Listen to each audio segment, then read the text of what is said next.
మాత్రం హాస్పిటల్ ఉన్న లోపలికి వచ్చేటప్పుడు రైట్ సైడ్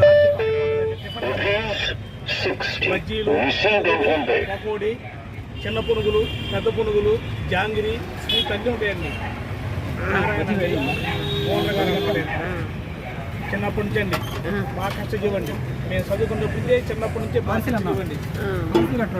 ఎంత కష్టజీవండి మేము చెప్పలేమండి. అంత ఓన్గా కష్టపడి బళ్ళు పెట్టుకొని పిల్లలు చదివించుకుంటూ ఒక స్థాయికి వచ్చానండి. ఇప్పుడు మారుతి నగర్ ఎంట్రన్స్ ఏనండి. స్ట్రైట్గా మనం లోపలికి ప్రవేశించేటప్పుడు రైట్ సైడే ఉంటారనమాట. మా నాన్నగారు బ్రతికున్నప్పుడు కంపల్సరీగా ఇక్కడ తీసుకొని వచ్చేవాళ్ళు. వస్తూ వస్తూ ఇక్కడ తర్వాత నారాయణ గారు కూడా అనేవాళ్ళు అనమాట. ఇలా మీ నాన్నగారు వచ్చారు, మీ మామయ్య గారు వచ్చారని మా వారితో అనేవాళ్ళు అనమాట. అంత క్లోజ్గా ఉండేవాళ్ళు. మా వారికి బాగా క్లోజ్ అండి. ఎన్ని సంవత్సరాల నుంచి స్టార్టింగ్? 36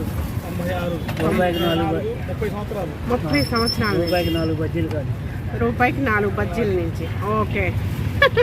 ఇక చెప్ప అవసరం లేదండి. క్వాలిటీ మెయింటైన్ అనమాట.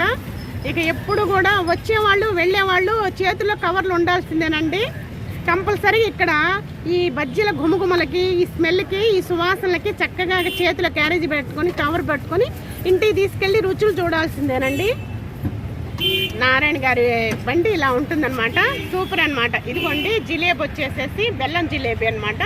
అలాగే చెక్క పకోడీ, అలాగే చకోడీలు, ఈ చిన్న పునుగులు, ఇవేమో పెద్ద పునుగులు, ఇవేమో బజ్జీలండి. సైజు కూడా పెద్ద పెద్ద సైజు అండి.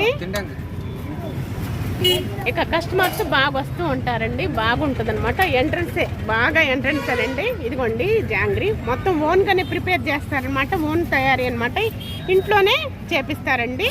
మంచి ప్యూర్ క్వాలిటీ తోటి, ఆయిల్ తోటి, అలాగే పిండిలతోటి చక్కగా తయారు చేస్తారనమాట. విన్నాం కదా 94 సంవత్సరాలు, 94వ సంవత్సరం నుంచి, 94 నుంచి స్టార్ట్ చేశారటండి. అప్పటి నుంచి అనమాట. బాగా ఫేమస్ అనమాట. నారాయణ బజ్జీల బండి అంటే బాగా ఫేమస్ అండి. మారుతి నగర్ ఎంట్రన్స్ అనమాట. ఏరియా అంతటికి కూడాను ఈ టిఫిన్ సెంటర్ బాగా ఫేమస్ అండి. ఎలా ఉన్నాయమ్మా? టేస్ట్ బాగుంటాయి. మనకి అసలు డైలీ వెళ్ళేవాళ్ళం వచ్చేవాళ్ళం తప్పకుండా ఆస్వాదించాల్సిందే, రుచులు చూడాల్సిందే మనం. అంత కమ్మగా ఉంటాయి. ఎక్కడ ఉండవండి, ఎక్కడ ఉండవు బాబు ఈ రుచులు మాత్రం. చట్నీ కూడా కమ్మగా బాగుంటుంది అనమాట. అవునండి, అవునమ్మా, అవును. ఎలా ఉందండి టిఫిన్? బాగున్నదా? బాగుంటుంది, రుచిగా బాగుంటుంది. చట్నీ కానీ బజ్జీ కానీ